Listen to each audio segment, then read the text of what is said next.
नमस्कार, यूपीसीएसआर के Facebook page पर आप सभी का स्वागत है।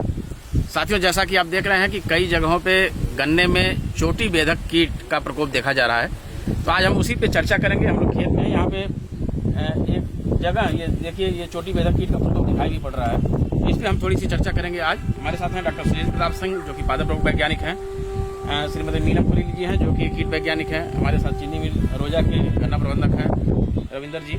तो आइए देखते हैं कि किस तरीके से हम इसका नियंत्रण करें। चोटी बेधक कीट के लक्षण क्या होते हैं पौधे पर और उसका नियंत्रण कैसे करेंगे। तो मैं डॉक्टर सुजीत से चाहूंगा कि इस पे हमारे किसान भाइयों को दिखाएं कि किस तरह के लक्षण दिखाई पड़ते हैं, सूर्यार्थी लक्षण, और फिर उसका क्या कंट्रोल में जाए।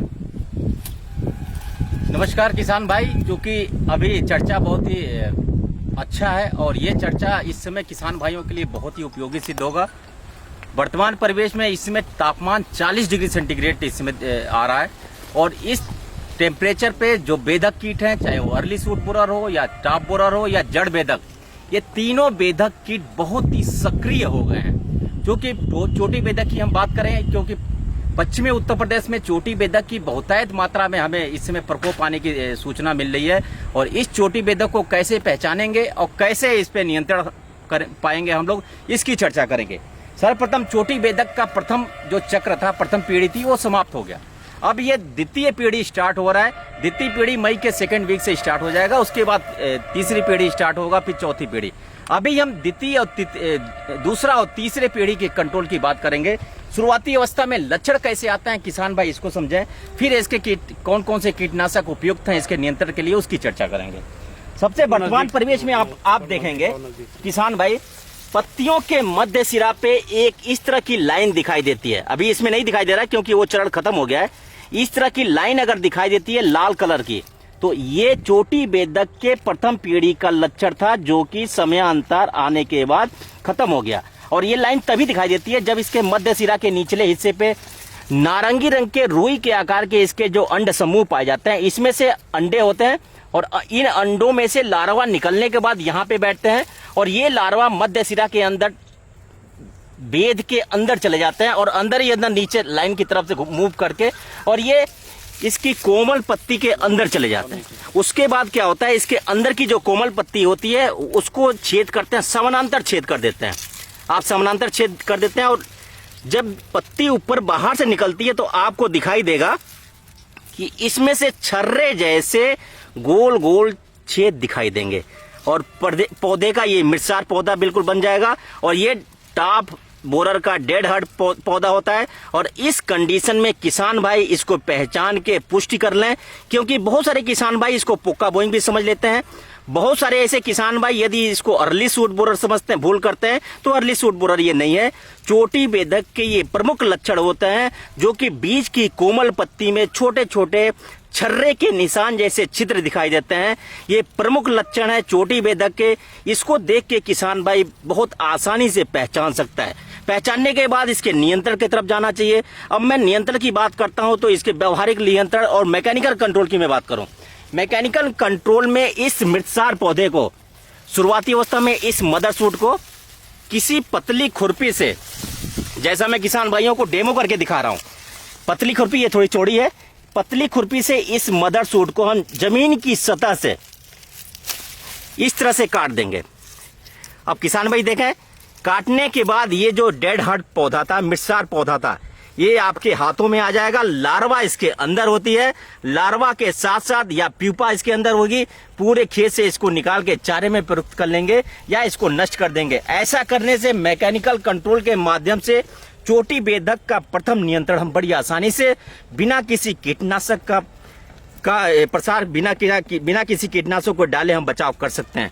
यदि हम वर्तमान परिवेश में हाई टेम्परेचर है, यदि किसान भाइयों को चोटी बेधक बहुतायत मात्रा में दिखाई दे रहा है, उनके खेत में 10% से ज्यादा दिखाई दे रहा है, पूरे खेत में परिलक्षित हो रहा है, ऐसी अवस्था में कीटनाशक का प्रयोग किसान भाई करें। कौन कौन से कीटनाशक का प्रयोग कैसे करना चाहिए, किसान भाई इसको कंठस्थ कर लें। क्योंकि अगर हम चोटी बेधक के प्रकोप आने के बाद कीटनाशक का समुचित अगर हम उसका उपयोग नहीं करते, अच्छे तरीके से उपयोग नहीं करते, तो निश्चित रूप से चोटी बेधक के लार्वा नहीं मरते हैं। इसको कीटनाशक के रूप में अगर मैं नाम की बात करता हूं तो क्लोरेंट्रानिलीप्रोल आता है, जो कि 18.5 80 में आता है। और ये 18.5 कोलेंट्रा नीलिप्रोल जो कि पहले कोराजेन केवल बनाता था, लेकिन आज के डेट में लगभग सभी फर्में इस रसायन को बना रही हैं। इसमें जो भी किसान भाइयों को सस्ता और उच्च गुणवत्ता वाले रसायन कोलेंट्रा नीलिप्रोल वाले जो भी ट्रेड नेम के केमिकल हैं उसको क्रय करके और इसको डालने की तरफ अग्रसर होना चाहिए, क्योंकि यही समय है किसान भाइयों को और सही समय है। इस सही समय में और इसी समय कोलेंट्रा नीलिप्रोल का ड्रेंचिंग अगर हम कर देते हैं तो चोटी बेधक कीट से उसके लार्वा से निजात पा जाएंगे। अन्यथा क्या होगा, यदि सेकेंड ग्रुप का अगर प्रकोप तेज हो जाएगा, ज्यादा हो जाएगा, निश्चित रूप से आगे आने वाली तीसरी पीढ़ी का प्रकोप बहुतायत मात्रा में दिखेगा। और तीसरी पीढ़ी का प्रकोप यदि ज्यादा मात्रा में दिखाई देता है तो निश्चित रूप से किसान भाइयों को बहुतायत मात्रा में आर्थिक नुकसान होता है। और ये कोलेंट्रा नीलिप्रोल जिसे हम कोराजेन का भी ट्रेड नेम जानते हैं, पहले कोराजेन इसको ट्रेड नेम के नाम से बनाती थी। इसके बाद सिटीजन एक फर्म है, वो भी सिटीजन ट्रेड नेम से बना रही है। इसके अलावा सेंजी के नाम से भी बनाया जाता है, कवर के नाम से बनाया जाता है जो कि धानुका बनाती है, यूपीएल भी बनाती है। बहुत सारे ऐसे फर्म जो कि प्रतिष्ठित संस्थान है, उनसे आप इसको खरीद के जो भी सस्ता हो, आर्थिक रूप से किसान भाइयों को अगर कम रेट में मिलता है तो उसे क्रय करके इस कोलेंट्रा नीलिप्रोल को 150 मिलीलीटर प्रति हेक्टेयर की दर से हमें ड्रेंचिंग करना है। बहुत सारे ऐसे किसान भाई इसकी स्प्रेइंग कर रहे हैं। स्प्रेइंग किसी भी दशा में नहीं करना है। कोलेंट्रा नीलिप्रोल जिसे हम कोराजेन के नाम से जानते हैं, सिटीजन के नाम से जानते हैं, अन्य नामों से भी जाना जाता है, इसका 150 मिलीलीटर 400 लीटर पानी के साथ हम मिला लेंगे।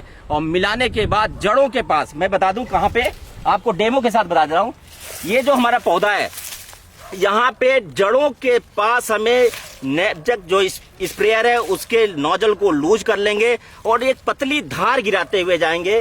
और सूखे मिट्टी में भी आप कोराजेन का इस्तेमाल कर सकते हैं या सिटीजन का इस्तेमाल कर सकते हैं, यूं कहे रसायन का नाम तो कोलेंट्रा नीलिप्रोल का इस्तेमाल कर सकते हैं। और उसे डालने के बाद, जड़ों के पास डालने के बाद 24 घंटे के अंदर आप पानी या सिंचाई उसमें कर दें। या दूसरा तरीका यह है कि सिंचाई के तुरंत बाद ही आप कोलेंट्रा नीलिप्रोल की ड्रेंचिंग कर सकते हैं। दवाओं के विकल्प की अगर मैं बात करता हूं, बहुत सारे ऐसे किसान भाई कोलेंट्रा नीलिप्रोल अगर उनके उपलब्ध नहीं हो पाता है, इसके विकल्प के रूप में आप फिप्रोनिल 40%, इमिडा 40% के कॉम्बिनेशन में एक रसायन आता है। बहुत सारे ऐसे ट्रेड नेम के रूप में बनाया जा रहा है, पुलिस के नाम से भी बनाया जाता है, इफ्को के सीरासागी के नाम से भी ये आता है। तो इस रसायन को 500 ग्राम 1000 लीटर पानी में आप मिला लें और मिलाने के बाद वही प्रक्रिया अपनाएंगे जो कि अभी कोलेंट्रा नीलिप्रोल के साथ मैंने बताया। इसको पूरी खेत में जड़ों के पास ड्रेंचिंग कर देंगे और ड्रेंचिंग करने के बाद सिंचाई कर दें, या सिंचाई करने के बाद इस दवा का इस्तेमाल आप कर सकते हैं। अगर हम रवा की बात करते हैं, दवा की बात करना है, फिर से अभी बात कर लेंगे। बहुत सारे ऐसे किसान भाई विशेष परिस्थितियों में तरल लिक्विड जो हमारा तरल रसायन है उसका उपयोग नहीं कर पाता है। बहुतायत मात्रा में यदि चोटी बेधक का प्रकोप दिखाई दे रहा है, अभी हम तरल कर लें, अगर बाद में डालना चाहता है तो फर्टेरा का भी इस्तेमाल कर सकता है। फर्टेरा 0.3G का इस्तेमाल कर ले, 22.5 kg प्रति हेक्टेयर की दर से वो पूरे खेत में डाल सकता है। इसके अलावा वटाको का भी इस्तेमाल कर सकता है। वटाको 1.5G का आता है जिसमें कि कोलेंट्रा नीलिप्रोल 0.5 है और थायोमेथॉक्सम उसमें 1% पाया जाता है। इन दोनों रसायनों के कॉम्बिनेशन का भी उपयोग कर सकता है। 10 किलोग्राम प्रति हेक्टेयर की दर से अपने खेतों में इसका बुरकाव कर सकता है। इससे भी चोटी बेधक के प्रकोप से बचा जा सकता है। साथ ही साथ अंकुर बेधक और जड़ बेधक के प्रकोप से बहुतायत मात्रा में किसान भाइयों के फसलों पे फायदे मिलते हैं। ये देखिए यहाँ पे सूढ़ी जो हम लोग अंदर देख रहे थे, अंदर इसकी सूढ़ी खाते हुए निकल गई है। हाँ, ये देखिए काप बोरर की सूढ़ी है।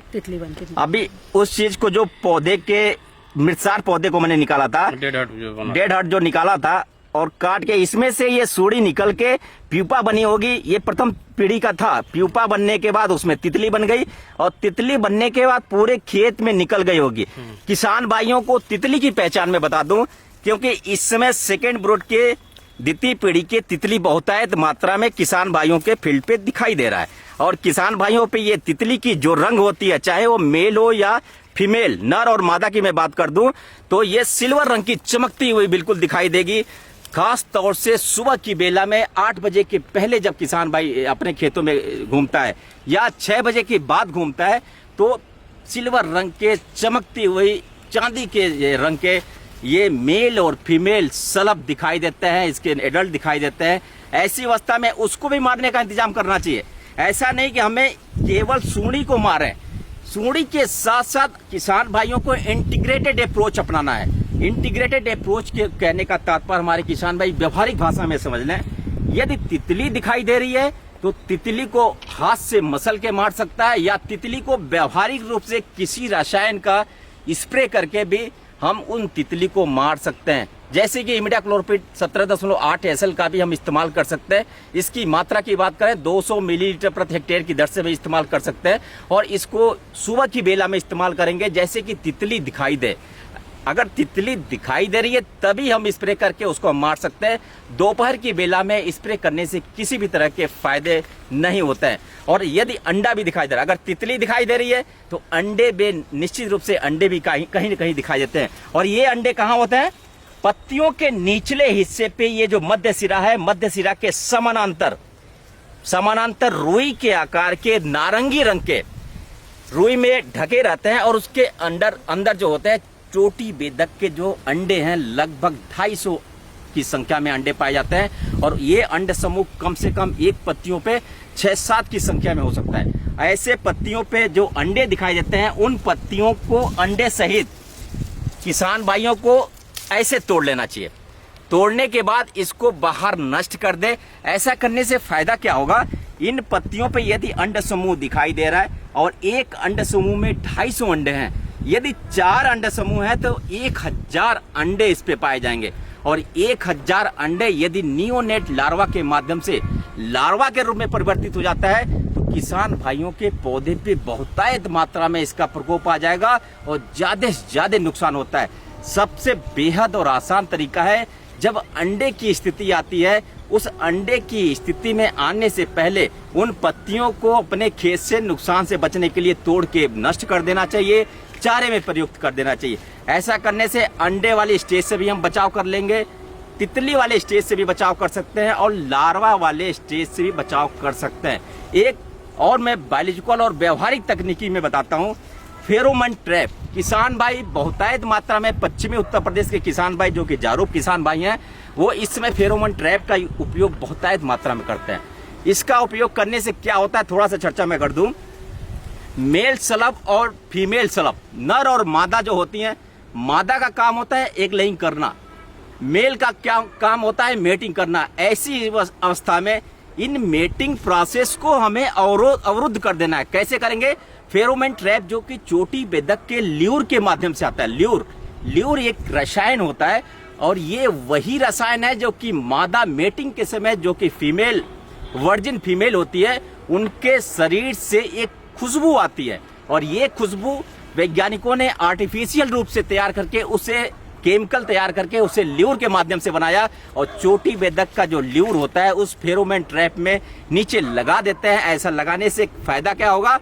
जितने आसपास लगभग 1 किलोमीटर अराउंड में मेल सलब जो होते हैं, नर सलब होते हैं, इसकी खुशबू से और इसके पास आ जाएंगे, और उस फेरोमोन ट्रैप में हम डीजल भी डाल सकते हैं, कीटनाशक भी डाल सकते हैं, और जितने हमारे नर सलब होंगे इस डीजल कीटनाशक में आके भ्रमित होके फीमेल की वजह से भ्रमित हो जाएंगे, क्योंकि वहां फीमेल तो नहीं होती और नर सलब आके मर जाते हैं। ऐसा करने से मेटिंग प्रोसेस को हम अवरुद्ध कर देते हैं और उनकी पॉपुलेशन नहीं बढ़ पाती है, जिससे कि हम शुरुआती अवस्था में ही लार्वा बनने से पहले ही स्थिति में, अंडे बनने से पहले की स्थिति में भी उसको हम खत्म कर देते हैं।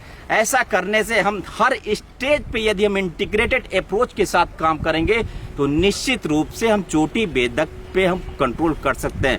फेरोमोन ट्रैप की मात्रा कैसे निर्धारित करेंगे?